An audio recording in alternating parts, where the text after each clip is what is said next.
Hello, dear friends of Philipp von Rosen Gallery. I was hesitant for a while to document this exhibition of Martin Gerver's new works with a film. The hesitation was not because it would be fundamentally inappropriate to represent the three sculptures of the exhibition with moving pictures.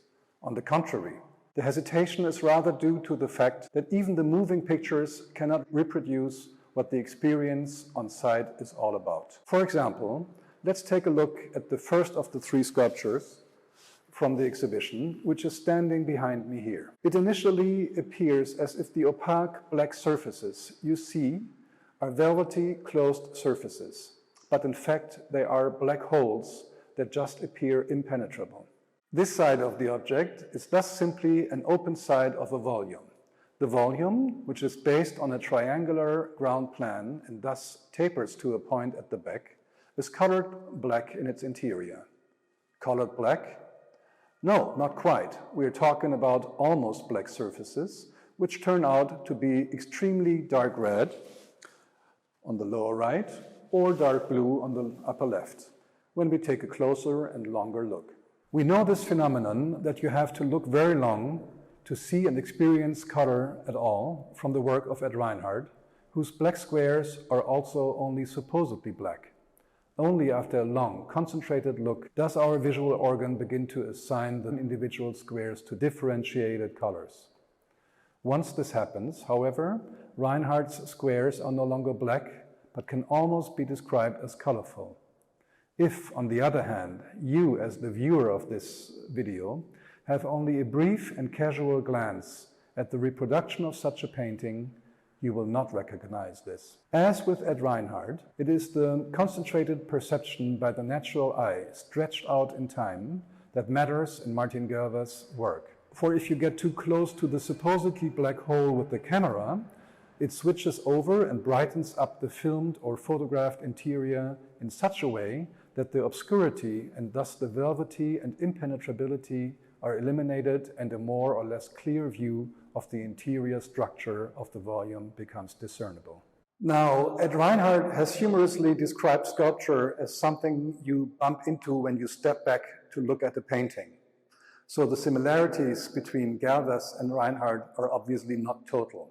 For Gervers has created sculptures that Reinhardt would probably have stepped into at the exhibition opening had he lived to see them. And that would be more than bad, because these sculptures are not only highly sensitive in terms of their colors, and I'll come to that later, but also in terms of their stability. And here lies another difference to many three-dimensional works of art from the USA of the 1960s and 70s. For even if sculptures by Richard Serra seem highly unstable, they are actually rather stable. Sure, even a work by Richard Serra can turn from something that looks like a house of cards into something that collapses like a house of cards. But one can probably assume that the hurdles for this are very high, if only because of the threat to life posed by these objects. But we can think, when we see Gerver's objects, also of those works by Donald Judd that do not collapse because each element serves the static. The wire ropes create tension between the longer and the shorter side parts.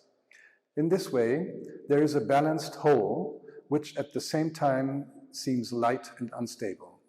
And again, in relation to the works of Martin Gervers, a decisive difference can be described. For while the object of Judd is transparent not only with regard to some elements of the material used, but basically also overall with regard to the possibility of understanding the statics, Gervers obscures this possibility. It is precisely not readily apparent that his objects actually remain standing as they are. The early examples of somehow comparable, but in the end quite different works of art can be considered, if one wants to criticize me, as far-fetched and somewhat irrelevant. However, these comparisons help us to understand and see very special characteristics in Gerver's work. Unlike his US-American colleagues, he is not concerned with the more or less total avoidance of everything that has been branded as European in the USA. Narration, mysticism, relationality, to name just a few buzzwords. Rather, he is concerned with creating just that, an experience full of mystery full of surprise and question marks. This also applies to his use of color. Unlike, for example, Judd's objects or Serra's steel sculptures, in Gervers' works it is not inherent in the materials. And unlike Robert Morris, Gervers does not reduce his palette to the non-colors white, grey and black. And again, unlike, say, John McCracken's well-known planks, which are objects leaning against the wall devoid of any human trace, Gervers applies the paint with partly visible brush strokes, at least with the still perceptible trace of being made as opposed to being produced.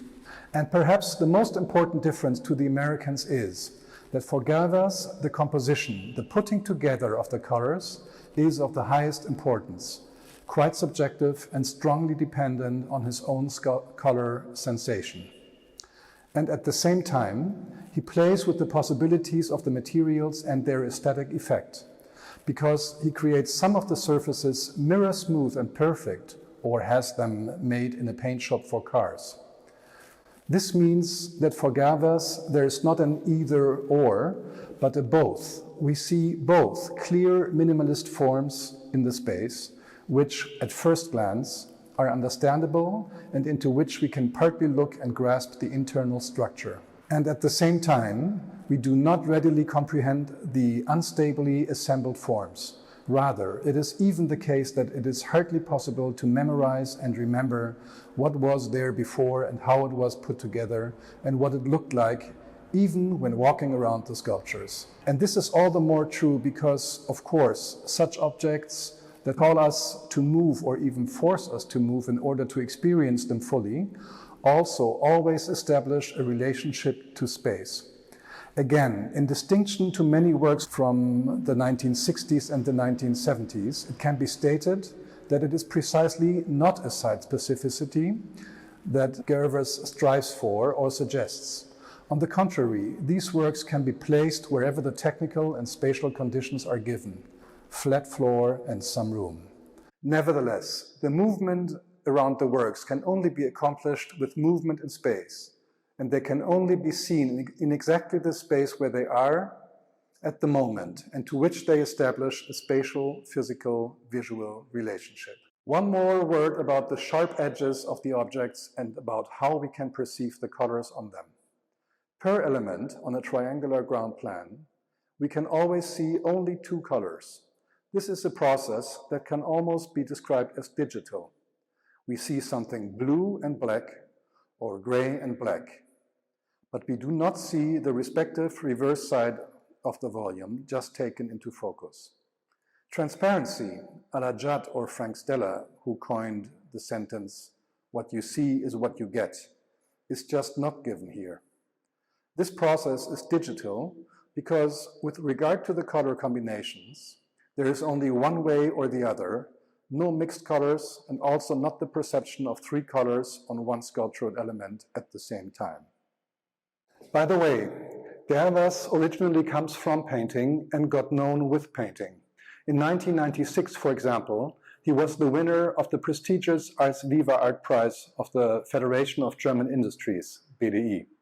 And of course, the background of painting can also be sensed in the objects, but becomes much clearer when Gervers sticks to two-dimensional works, as we also have in the exhibition. These two pieces, which are painted on wood and step into the room due to their wooden frame on their back, thus actually also crossing the boundary between painting and object, can be read as two-dimensional images, unwindings of one sculpture each. All three horizontally juxtaposed surfaces can be understood as respective sides of an object on a triangular ground plan, so that one can imagine making the flat panels into objects again, and then placing three elements on top of each other in each case. Let me conclude by once again emphasizing two things.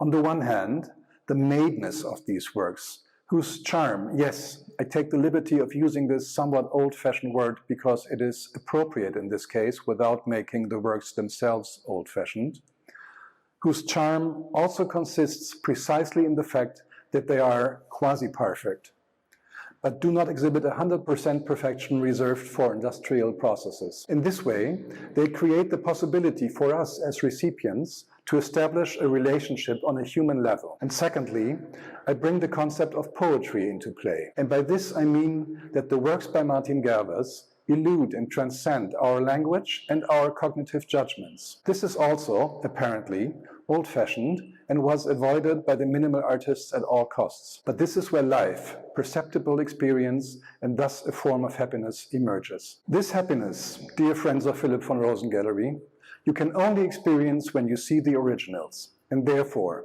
turn off the computer and jump into a vehicle of your choice and come to the gallery, or try to see works by Martin Gervers elsewhere, for example at the Kunstpalast in Düsseldorf, or also at the upcoming Art Cologne in November 2021.